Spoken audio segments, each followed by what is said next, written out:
In the ancient land of Uz, far beyond the green pastures of Israel, where the horizon burns with desert heat and caravans pass like moving shadows, there lived a man named Job.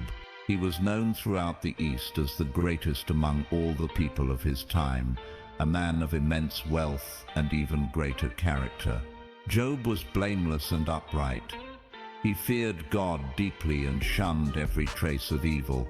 His life was a picture of prosperity and peace. 7 sons, 3 daughters, thousands upon thousands of livestock, vast fields and countless servants. But beyond the wealth, Job's heart beat for God.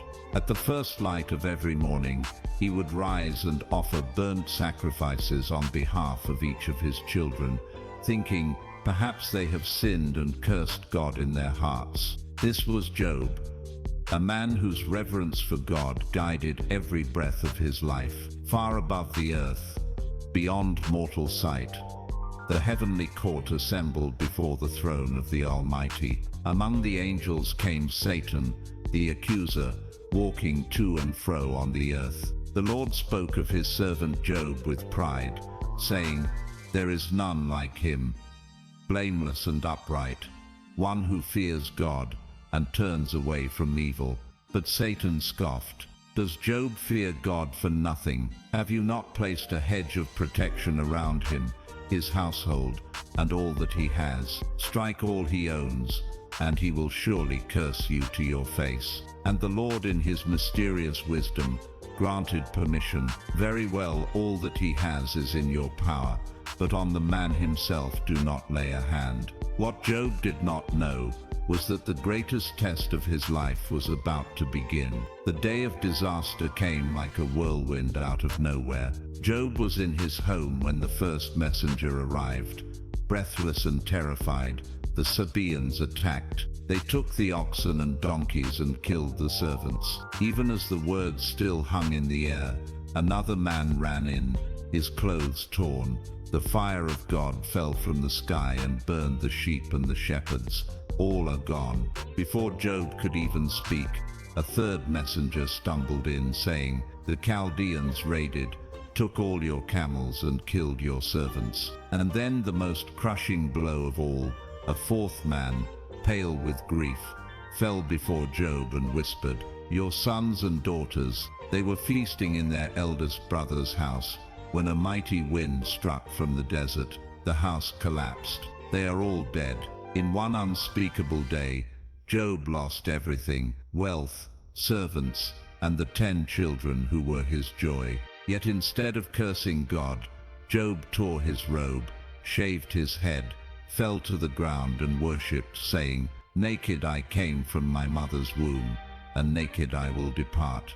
The Lord gave, and the Lord has taken away. Blessed be the name of the Lord." But the testing was not over. Once again, the heavenly court gathered, and Satan stood before God. "Skin for skin," he sneered. "A man will give all he has for his own life. Strike his flesh and bones, and he will curse you to your face." And God said, "Very well, he is in your hands, but you must spare his life." Soon after, Job was struck with painful sores from the crown of his head to the soles of his feet. In agony, he sat among the ashes, scraping his skin with a piece of broken pottery. Even his wife, worn down by grief, said to him, "Are you still holding on to your integrity?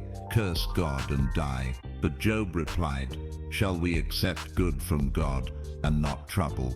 In all this, Job did not sin in what he said. News of Job's suffering reached 3 of his friends, Eliphaz the Temanite, Bildad the Shuhite, and Zophar the Naamathite. They traveled from distant lands to comfort him. When they saw him from a distance, they scarcely recognized the man they once knew. His face was gaunt, his skin scarred, his clothes tattered.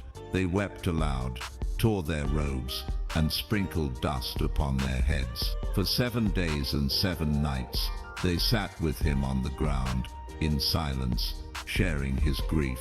But eventually, the silence broke. Job, in his anguish, cursed the day of his birth. May the day perish on which I was born, he cried. His friends, however, believed his suffering could only be explained by hidden sin. Eliphaz spoke first, suggesting that the innocent do not perish, and urging Job to repent. Bildad insisted that Job's children must have sinned, and that Job should seek God for restoration. Zophar was harsher still, accusing Job of wickedness and claiming he deserved even worse. But Job maintained his innocence. He did not claim to be sinless, but he knew he had not done anything to warrant the devastation that had fallen upon him. His words were raw and desperate. He cried out for a mediator between himself and God, someone to bridge the gap between the Creator and his creation. He lamented the seeming silence of heaven, asking again and again, why? The debates dragged on, chapter after chapter, as the friends repeated their accusations, and Job defended himself. Then a younger man, Elihu, who had been listening in silence, finally spoke, angered at Job for justifying himself rather than God, and at the friends for condemning Job without proof. Elihu reminded them all of God's greatness and justice. His words paved the way for what came next. The moment Job had longed for, though it would not come as he expected. Out of the whirlwind, the voice of God thundered, "Who is this that darkens counsel with words without knowledge? Brace yourself like a man. I will question you, and you shall answer me. Where were you when I laid the foundations of the earth? Tell me, if you understand." God did not explain why Job had suffered. Instead, he revealed the vastness of his creation and the depth of his wisdom. He spoke of the storehouses of snow, the paths of the seas, the wild creatures beyond human control, the lion, the mountain goat, the mighty behemoth, and the untamable Leviathan. It was as though the Lord pulled back the curtain to show Job that the universe was far greater and far more mysterious than human understanding could ever grasp. Overwhelmed, Job replied, "I spoke of things I did not understand, things too wonderful for me to know. My ears had heard of you, but now my eyes have seen you. Therefore I despise myself and repent in dust and ashes." In that moment, Job's perspective shifted. The answer to his suffering was not an explanation, but a revelation, the presence of God himself. The Lord then turned to Job's friends in anger. "You have not spoken the truth about me, as my servant Job has." He commanded them to offer sacrifices, and Job prayed for them. When Job interceded on their behalf, the Lord restored his fortunes, giving him twice as much as before.